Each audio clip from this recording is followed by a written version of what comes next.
Moi j'ai fait le tour du monde hein, quand j'avais 20 ans, donc moi c'était un peu mes études quoi. Et comme j'écrivais aussi en même temps, j'ai dit écoute, si tu peux mêler les deux, ce serait l'idéal. Le polar, je trouve que c'est le genre le plus complet en fait, donc qui permettait de mêler les deux. Et comme j'adore voyager, faire des rencontres, du coup le polar s'y prête, donc pour moi tout ça c'est un cycle complètement naturel quoi. Les recherches, je les mène de façon extrêmement, comment dire, laborieuse et empirique. Je lis beaucoup. Alors je lis de la presse, ça c'est forcément, mais la presse pour moi c'est plus une source d'actualité que d'information. Parce que le niveau d'approfondissement et de réflexion qu'on trouve dans la presse, qu'elle soit française ou étrangère, n'est pas suffisant en fait pour s'informer. Donc il faut le compléter beaucoup. Alors c'est de la lecture d'essais, de documents, de livres d'histoire, de livres de géographie, enfin tout est bon à prendre. Évidemment, il y a aussi une énorme matière de recherche universitaire où dans les lobbies, les think tanks, ce que les Américains appellent les think tanks, les différentes académies, les administrations qui fabriquent des rapports, il y a toujours des choses très intéressantes à prendre partout. Il y a du documentaire aussi, qui ces dernières années prend d'autres formes avec l'émergence des podcasts, donc c'est pas forcément que du documentaire audiovisuel. Les voyages et les rencontres. Petit à petit, ça change des phrases, puis finalement ça change un mot, puis après quand je me dis qu'il n'y a plus qu'une virgule à changer, il faut arrêter. Voilà, c'est fini. Non. Alors, ma conjointe, j'en suis trop proche, donc je supporterai pas, voilà. Si elle dit « oh, c'est pas terrible, j'arrête tout », donc ça va pas. Des amis, celle-là aussi, c'est compliqué. Donc en fait, je fais une version, on va dire, ce que j'appelle une version 80%. C'est-à-dire que je fais tout ce que je peux faire moi-même, en étant sûr de pas tout, quoi. Il y a des choses, suivant les jours, je me dis c'est bien, d'autres fois, c'est pas terrible. Et quand j'ai fait cette version, qui est la version que je peux faire moi-même tout seul, je donne ça à l'éditeur. L'éditeur me fait, voilà, et là je dis vraiment, tu me dis tout ce qui te passe par la tête. Mais en bien, en mal, n'oublie pas de dire que les choses qui sont bien, mais ce qui pourrait être changé. Oui, oui, j'effectue beaucoup de recherches, ça peut prendre un an complet. Pour Muren, par exemple, ça a vraiment pris un an. La recherche, c'est déjà de l'écriture pour moi, en fait. Ça précède l'écriture au sens où je n'écris pas une seule phrase qui est censée se retrouver dans le roman, qui est même le début du roman. En revanche, la recherche qui est une espèce vraiment d'exploration, alors là pour le coup sans boussole, ce qui est un peu vertigineux, c'est à la fois très excitant et très angoissant aussi parce que, alors moi je crois aux vertus de la sérendipité, donc on cherche quelque chose, on en trouve un autre et ça peut faire évoluer le projet dans des directions qu'on n'avait pas du tout imaginées, donc ça c'est chouette. Mais c'est facile de se perdre aussi, c'est très facile de se perdre. C'est très facile, en fait on pourrait ne jamais arrêter, on pourrait...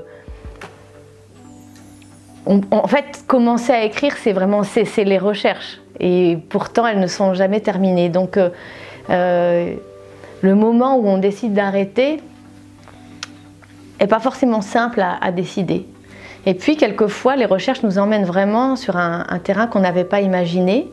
La recherche, c'est à la fois de la documentation, du repérage sur le terrain, c'est aussi beaucoup des rencontres pour moi, des entretiens, des échanges, des témoignages. Et ça va avec ce que je disais tout à l'heure, c'est aussi mettre mon corps en situation. Donc ça, c'est la partie, je dirais, très intéressante, parce que c'est celle qui permet de mieux découvrir et cerner un sujet, mais aussi très laborieuse, parce que c'est... en fait, là, il n'y a pas à éviter, il n'y a pas moyen d'éviter la transpiration, il faut faire. Et une fois qu'on a cette matière-là, en tout cas dans mon cas, en général, moi je procède à une réflexion de fond quand je me documente. Donc en fait, je construis mentalement déjà une colonne vertébrale d'intrigue.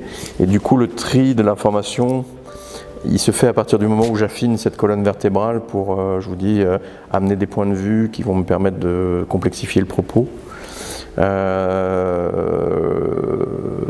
Et au fur et à mesure que j'affine, que je construis, j'arrive à visualiser les quantités d'informations dont je vais avoir besoin et surtout éviter les redites. C'est-à-dire pas à chaque fois, peut-être un peu différemment, répéter des choses qui sont dites par ailleurs. C'est aussi ce qui fait que mes romans sont un peu plus compliqués à suivre que les autres, c'est que je pars du principe que ce qui est dit et on n'y revient pas.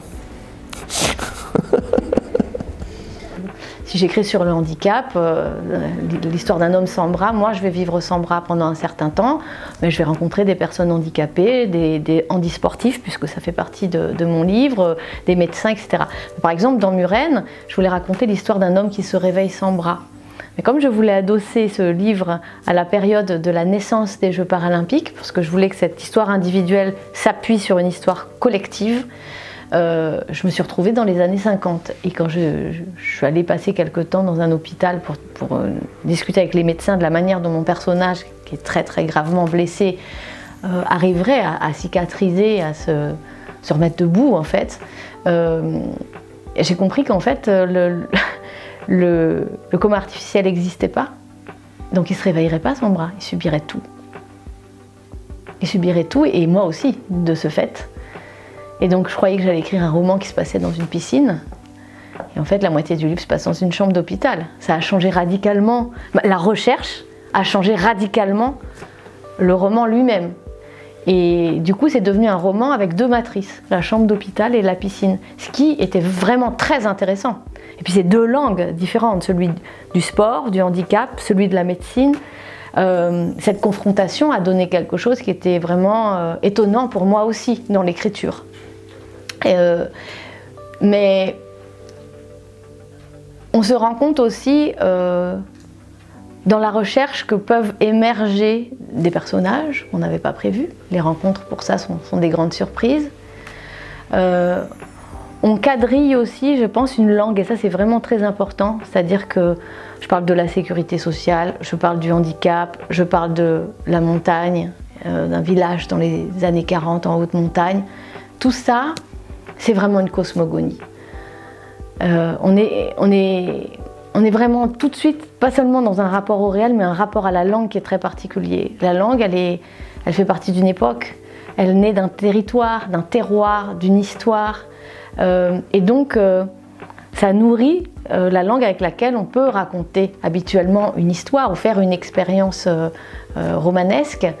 Et je pense que ça insuffle dans les projets littéraires une espèce d'énergie qu'on ne peut pas mesurer tant qu'on ne s'y est pas collé. Et ça, pour moi, dans la recherche, il y a aussi cette grande surprise. Je sais que je vais découvrir des langues, des langues qui vont m'ouvrir des portes sur le plan, pas seulement narratif, hein, mais vraiment du projet de langage lui-même que je vais créer pour ce roman-là. Et ça, pour moi, c'est vraiment très important.